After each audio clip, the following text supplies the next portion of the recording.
Magandang araw mga kakutsero. Ito na naman po ang inyong lingkod na si Jigs na magbibigay sa inyo ng giya ngayong araw ng Biyernes. Ngayon po ay November 14, 2025. At meron po tayong 7 magagandang karera. Uulitin ko po itong aking giya ay purely review and analysis ko lamang at walang halong information. Simulan na po natin. Race number 1. Milracom Rating Base Handicap System Race Class 3, 57 to 70. Dito po ang start ng ating winner take all at dito po meron po tayong 5 entries, no? Dito po ang unang pili ko po dito, numero 3, reverse merger, no? Ito si reverse merger po.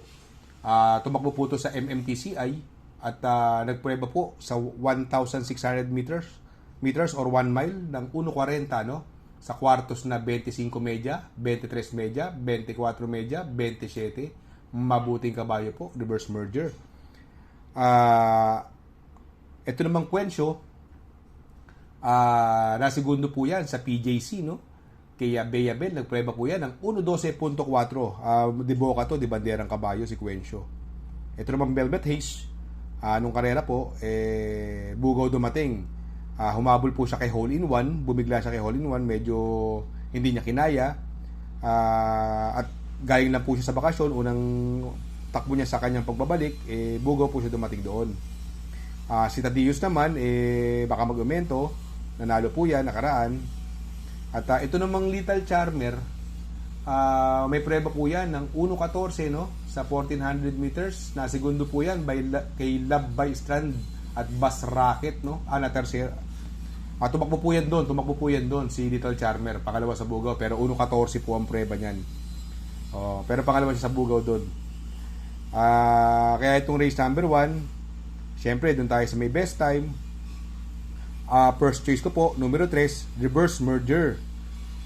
Panigundo ko naman po, numero 1, Velvet Haze. Sa race number 2, dito po magsisimula ang ating pick 6, 3-year-old and above maiden race. Distance is 1,200 meters at dito po may 6 na kalahok.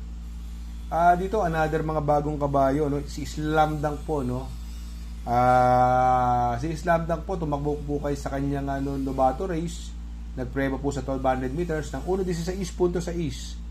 Ito namang justifiably so.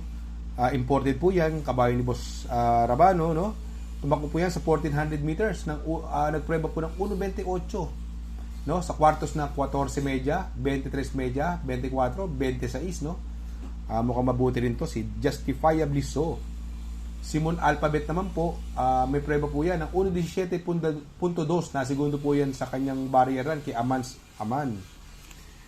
Tuscanis Eagle, nanalo po yan sa kanyang unang barrier run, nagpreba po ng 1.13.2, no? Sa kwartos na 25 medya, 23, 25, mabuti rin po. Ang may sasakit po niya si Pabs Cabalejo. Si Concrete Solution naman, always in the money, no? Kaya itong race number 2, para sa akin po, ako napupusuan ko pa rin po dyan. Doon ako sa mga imported na kabayo ni Boss Rabano. Ang first choice ko po dyan, numero 2, justifiably so. Panigundo ko naman po, numero 4, Tuscanis Eagle. Sa race number 3, dito po magsisimula ang pick 5. Milracom Rating Base Handicap System Race, Class 4, 42 to 56 split. Distance is another 1,200 meters. Dito po may 6 na kalahok. Dito, first choice ko po, numero 1, Lily Bell, sa kay ni Uno Hernandez, gamay niya po yan, no? Ang possible scenario po rito, may 2 mabilis tayong kapayo, yung imported na Brown Missile, na sa kay ni Christian Garganta, at numero 6 na galing sa panalong Melania. Impresibo po ang panalo ni Melania nakaraan. Ang tinalo po niya si Wolf 359, no? Pero syempre, ibang klase ang ere ni Brown Missile, no? Pag ito nakabuo ng ere, malaki panalo, maiksi ang distansya. At buenas ang sakay, Christian Garganta. Kung magkalo chance silang dalawa, mapapabor kay Lilibel, no? Kaya dito sa race number 3, ang pili ko po dyan. Doon ako sa numero 1, Lilibel. Panigundo ko naman po, numero 5, Brown Missile. Sa race number 4, dito po, no, magsisimula ang pick 4, Milracom Rating Base Handicap System Race. Class 5, 17 to 41 split. Distance is another 1,200 meters. Meron po tayo rito 7 kalahok. Dito, no, ang first choice ko po dito, yung bagong baba ng grupong numero 3, Go Gigo, no, from JB Guerra, binigay na po kay RJC Tabor, no. Sobrang baba po sa laban nito, no. Ang tingin ko magbibigay ng magandang laban yung numero 5 kung bumaba din ng grupo, yung advocacy sa kay ni Bumbum Villegas na ang baba rin po sa laban nito, no.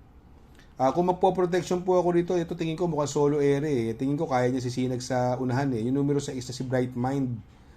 Sakay ni JT Pabilik, no? Tingin ko pwedeng makadihado yan dahil maiksi ang distansya. Although may mga mabibilis ng konti si Sinag at si Jewel of the Nile. Ito si Jewel of the Nile, nakadihado po yan sakay ni Mark Alvarez, no? Pero sa tingin ko mapapahirapan sila ni Bright Mind sa laban na to. At kung madikitan naman nila, pwedeng mapabos sa mga diremate katulad ni Gojigo at Advocacy. Kaya dito sa race number 4, no, ang first choice ko po dyan, numero 3, Gojigo.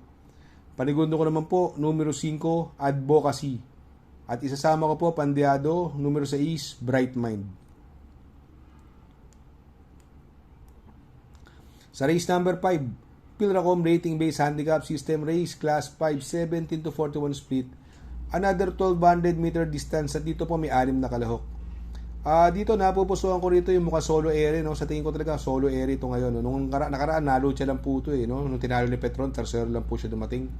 Yung numero 6 King Hans sa sakay ni Uno Hernandez, ibang klase rin pong mauna to. Pag nauna to matibay din at angkop ang distansya, napakaigsi.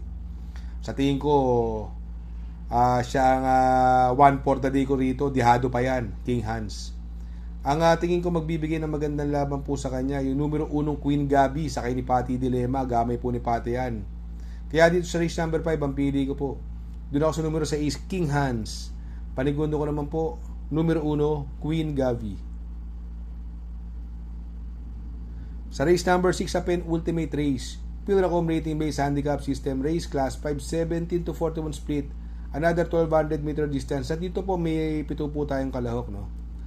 Dito may mga mabibilis tayong kabayo tulad ni Old Forest, Quiet Thunder, Sovereign Red, no? Yan, mabibilis po yan, no? At mga ang purely derivate, ito, nakakasunod agad Ma'am Jen, napakababa po sa laban. Sakay po nang nagbabalik na si Adi Raquel Jr. Alam naman natin yan si Ma'am Jen, na segundo po kay Great Angie yan. At malalakas po nila labanan, ito sobrang baba na, no? Para sa akin po, sobrang lamang po nito. Kaya para sa akin, ito race number 6, sosolohin ko na po yan, numero 6, Ma'am Jen. Sa race number 7, sa last and final race, Pilracom Rating Based Handicap System Race, Class 5, 17 to 41 split. Another 1,200 meter distance. At dito pa may 6 na kalahok.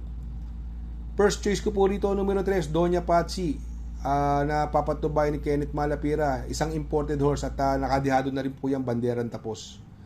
Etong karerang ito, solo ere po siya rito. Sa tingin ko, para sa akin, pwedeng solohin yan, kahit paratingan pa yan. Solo ere po, Doña Patsy.